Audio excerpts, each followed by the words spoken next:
we're bringing you the latest on a sprawling cyber attack on the heels of a news conference in our state's capital. Thank you so much for joining us at 6.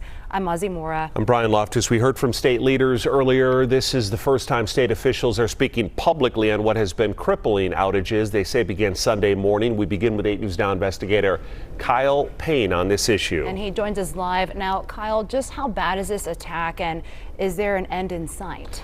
Ozzie, I'd say pretty bad and no end in sight. On top of that, at this time, they don't even know the extent of the damage. State officials say they were first notified, as you said, Brian, on the attack Sunday morning. Hours later, they realized the state became the target of a, quote, sophisticated ransomware-based cybersecurity attack. It's as bad as it sounds.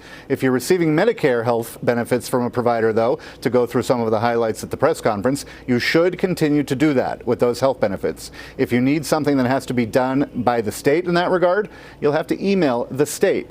For SNAP, for food stamps, no disruption in current money or recipients getting those benefits, but there will be delays in new applications. And for DETR, for unemployment, as we reported earlier in this week, everything with their new system up and running, and no affected areas for the WIC program because that is not handled online, only in office, so they remain unscathed.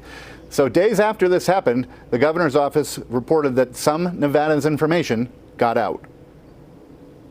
I must disclose that our ongoing forensic investigation has found evidence that indicates some data has been exfiltrated or moved outside the state network by the malicious actors.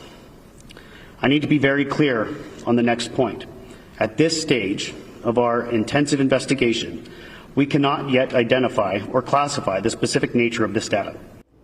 Well, a lot to follow up there because all week the governor's office tells us nobody's personal information like social security numbers are compromised. But after today's news conference, well, what type of information did get out?